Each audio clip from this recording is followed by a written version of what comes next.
Bonjour tout le monde. Alors, j'ai reçu cette pub, pour ne pas dire de la propagande au sujet de la COVID-19. Et je tiens à mentionner que je ne parle pas de mensonges, car il n'y a rien de mensonger dans ce document. Toutefois, je vais vous démontrer que l'information est bel et bien manipulée. Alors, on y retrouve ce graphique avec lequel vous êtes familier. On y retrouve aussi celui-ci qui est également tout à fait vrai. Par contre, on ne vous présente pas ces données. En fait, cette donnée, parce que la bleue et la verte, vous l'avez dans un autre graphique qui est celui-ci, que vous pouvez retrouver sur le site de l'INSPQ. Par contre, si je reviens à mon graphique que j'ai fait à partir de leurs données, j'y ai intégré le ratio dont j'ai déjà parlé.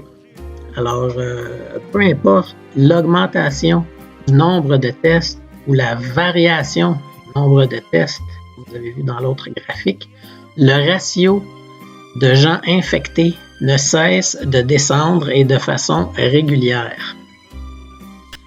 Alors, la pièce de résistance dans cette propagande de la CAQ, c'est ce rapport de Thomas Pueyo. Oh là là, j'attire votre attention sur ce que j'ai souligné en rouge. Alors, ça date du 10 mars. Nous sommes à la mi-septembre. On sait très bien que toutes les prédictions de scénarios qui ont été faites au printemps se sont avérées éhontément fausses. Et la CAQ ose se servir d'un document de cette époque pour tenter de désinformer la population. J'attire aussi votre attention sur un petit détail qui est quand même intéressant.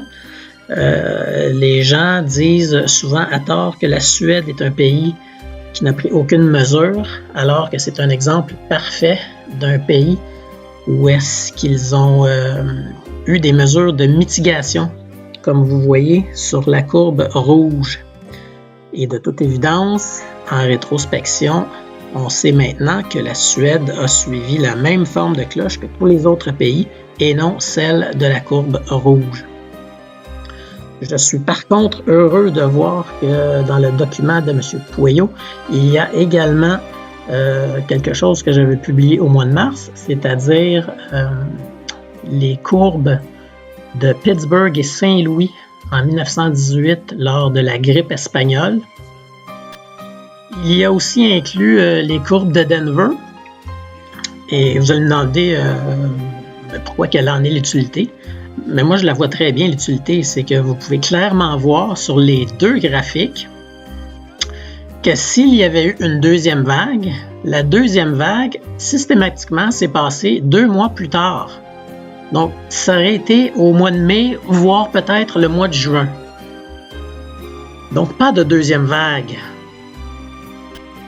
Alors, je répète que je ne traite pas le gouvernement de menteur, mais j'apprécierais grandement qu'on nous présente toute l'information et qu'on cesse la censure. Ça aiderait énormément.